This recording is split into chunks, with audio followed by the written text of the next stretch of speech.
Hola, muy buenos días, hermanos y hermanas. Soy el hermano Kevin y hoy vamos a comenzar un estudio en la epístola de Primera de Pedro. En Primera de Pedro, capítulo 1, versículos 1 a 2, leemos: Pedro, apóstol de Jesucristo, a los expatriados de la dispersión en el Ponto, Galacia, Capadocia, Asia y Bitinia, elegidos según la presencia de Dios Padre, en santificación del Espíritu, para obedecer y ser rociados con la sangre de Jesucristo. Gracia y paz os sean multiplicadas. La primera carta de Pedro fue escrita a creyentes que vivían en medio de dificultades, rechazo y pruebas. Muchos de ellos eran extranjeros, dispersos y enfrentaban oposición por causa de su fe. Sin embargo, Pedro no comienza hablando de sus problemas, sino de su identidad en Dios. En tiempos de incertidumbre, la pregunta más importante no es ¿qué estoy enfrentando?, sino ¿quién soy en Cristo? Y Pedro responde a esta pregunta desde el comienzo de su carta. En estos dos versículos encontramos tres grandes verdades que fortalecen la vida del creyente. En primer lugar, vemos que somos peregrinos en este mundo, somos extranjeros en este mundo. Pedro se dirige a los creyentes como expatriados o extranjeros. Esto nos recuerda que nuestra ciudadanía principal no está en este mundo. Aunque vivimos en una nación, trabajamos, estudiamos y participamos en la sociedad, nuestro verdadero hogar está con Dios. El cristiano vive en la tierra, pero pertenece al cielo. Sus valores, esperanzas y prioridades son diferentes a las del mundo. Muchas veces nos sentimos extraños porque nuestra fe no coincide con la cultura que nos rodea. Cuando defendemos la verdad, la integridad y la santidad, podemos experimentar rechazo. Sin embargo, Pedro nos recuerda que esto es normal para el pueblo de Dios.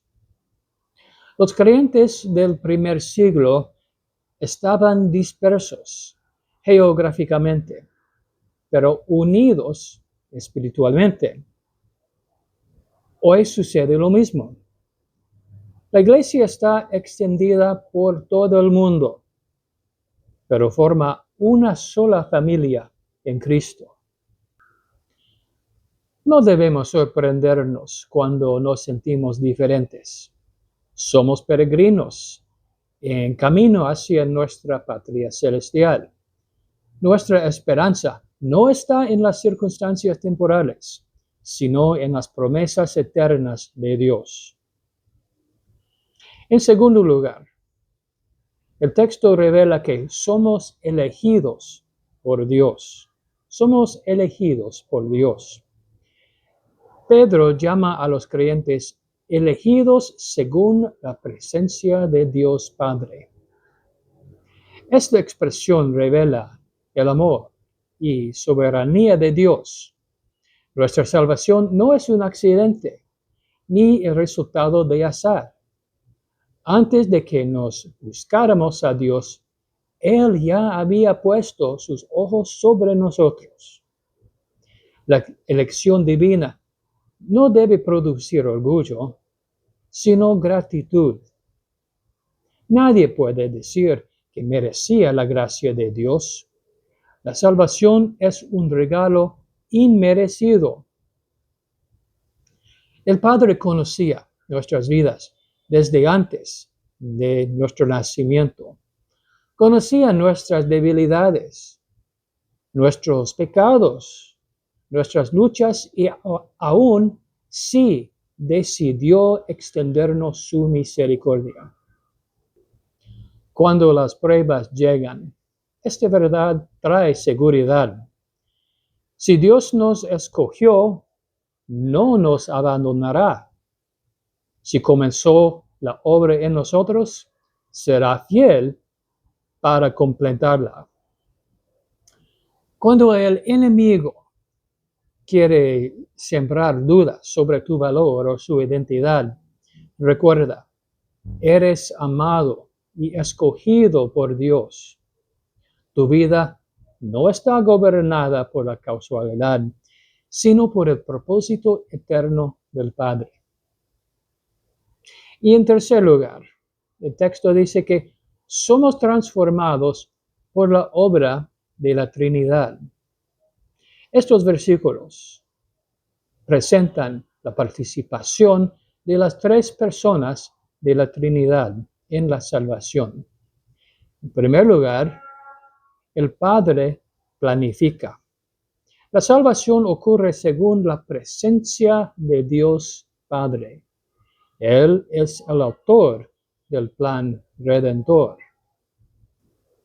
En segundo lugar, el Espíritu Santo santifica. Pedro dice que somos elegidos en santificación del Espíritu. El Espíritu Santo no solamente nos convence del pecado, sino trabaja continuamente para transformarnos a la imagen de Cristo.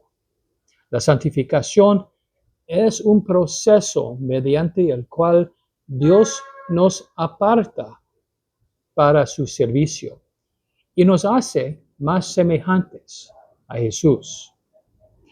Y en tercer lugar, el Hijo Jesús redime.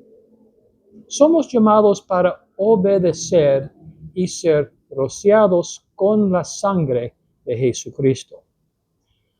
La referencia a la sangre de Cristo nos recuerda el sacrificio de Cristo en la cruz.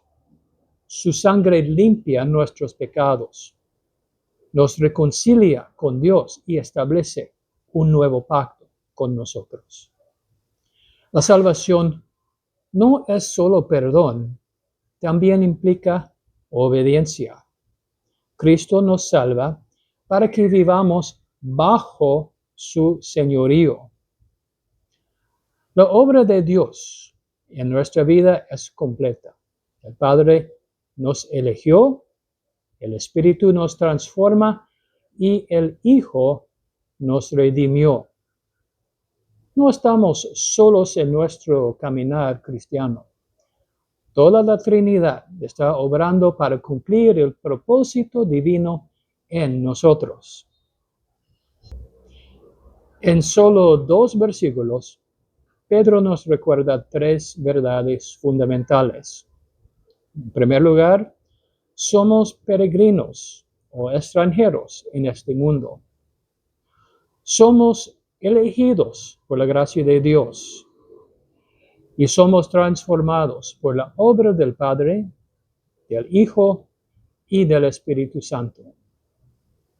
Cuando enfrentemos pruebas, rechazo o incertidumbre, debemos recordar quiénes somos en Cristo. Nuestra identidad no depende de las circunstancias, sino del llamado de Dios. Y Pedro concluye con una bendición. Gracia y paz os sean multiplicadas. La gracia es el favor inmerecido de Dios. La paz es la tranquilidad que proviene de saber que estamos reconciliados con Él. Ambas son necesarias para vivir fielmente en el mundo difícil. Hoy Dios nos invita a recordar nuestra identidad. No somos abandonados. No somos producto de azar. No estamos solos. Somos un pueblo escogido, santificado y redimido. Que cada creyente puede salir con la certeza de que pertenece a Dios y que su gracia y su paz pueden multiplicarse en cada área de su vida.